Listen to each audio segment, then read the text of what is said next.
so for this part of the course, we're going over URL structuring. This is part of the navigation section of the course.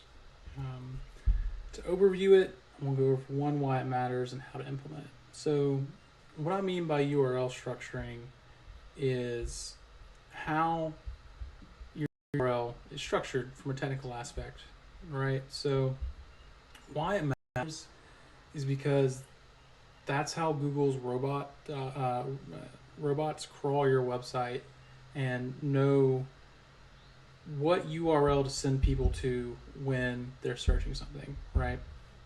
So this is important because it's basically think of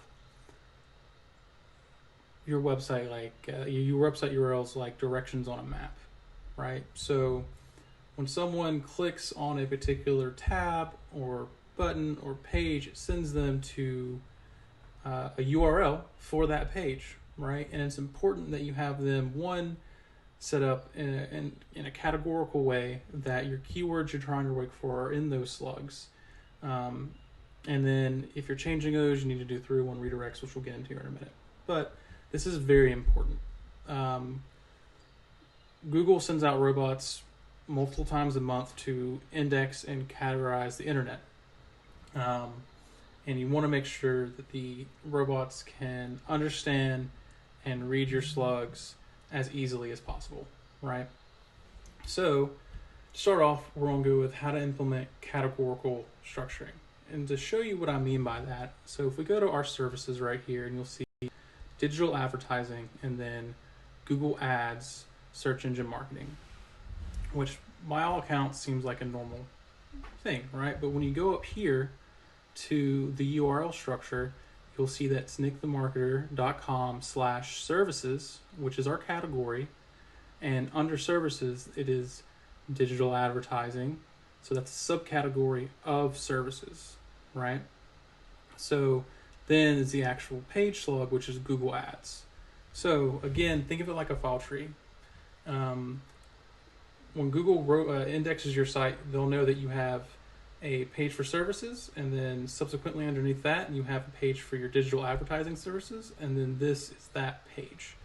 This is important because Google's one of the things they want to do is organize the internet because it makes it easier for them to deliver information to their users, right? And this is really, really easy to implement, and I'm going to show you how to do it real quick. So if we go to your dashboard and we go to your pages, right, you'll see that we have,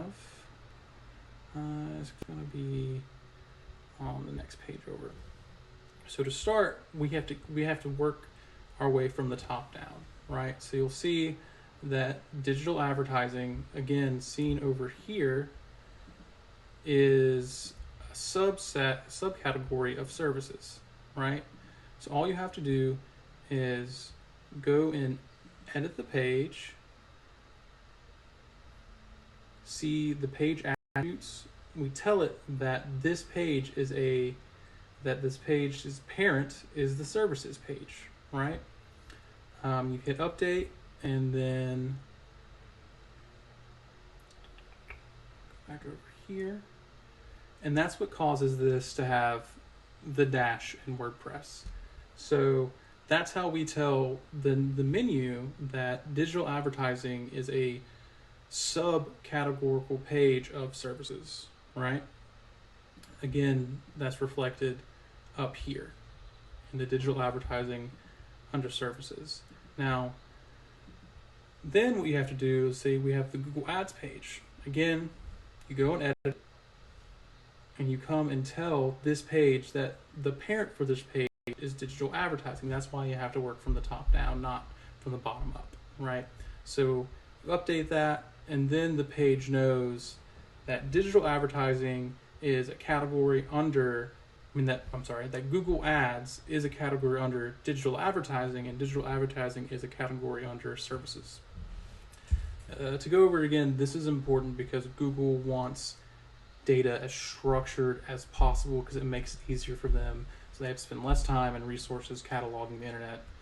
and all that good stuff. So the next piece is having the keywords in your slugs. So what is a slug, right? The slug is this, right? So it's anything after the .com / right? But more specifically, it's the last one, right? So again, we have these categorical structures that are telling the Google that is under services, specifically under our digital advertising services.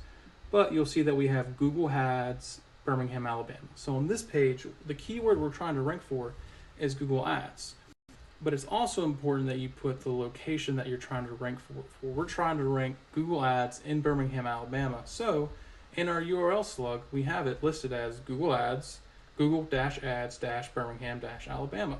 And again, that's something that's really, really easy to implement. I'm going to show you real quick. You can even do it in the quick edit, so you don't have to go on the full page. You just come into here to the slug and you type it out, right? So Google-Ads-Birmingham-AL, right? And you update it. So it's important that you can do dash or underscore. You can't do colon or slashes. We like to do dashes. It's just a good practice, but there are different ways to do it. We do dashes.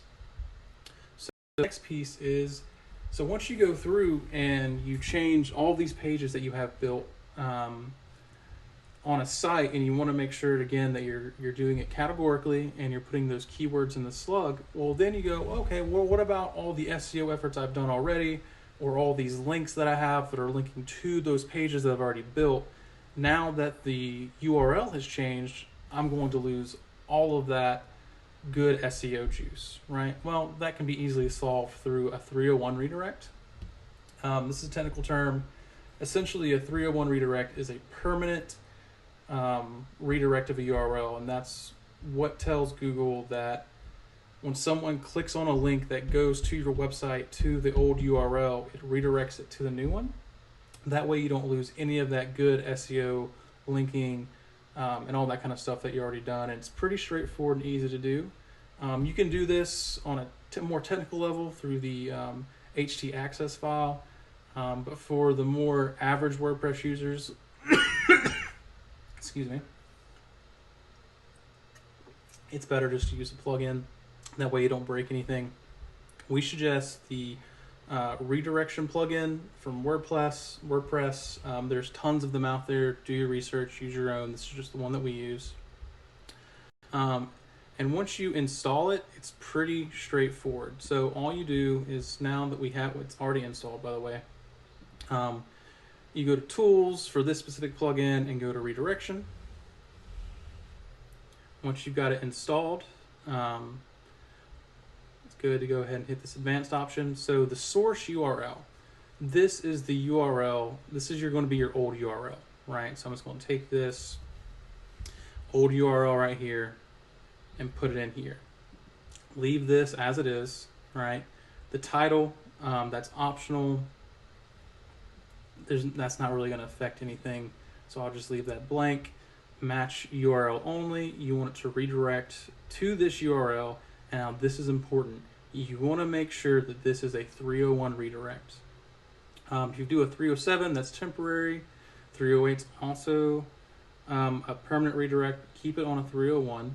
And then the target URL is the new URL that you change that page to. So again, this is just an example. I want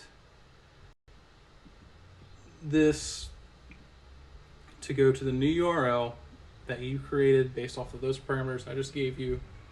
And then you click Add Redirect. And then once that's done, that's it. You're done. So that way you don't have to worry about losing all that good SEO juice from SEO work you may have done in the past, or having backlinks going to that specific page. This is an easy, straightforward way to do it once you go through and optimize your URL structures for SEO. That's all I have. Of course, if you guys have any questions, please just ask and I'll talk to you later.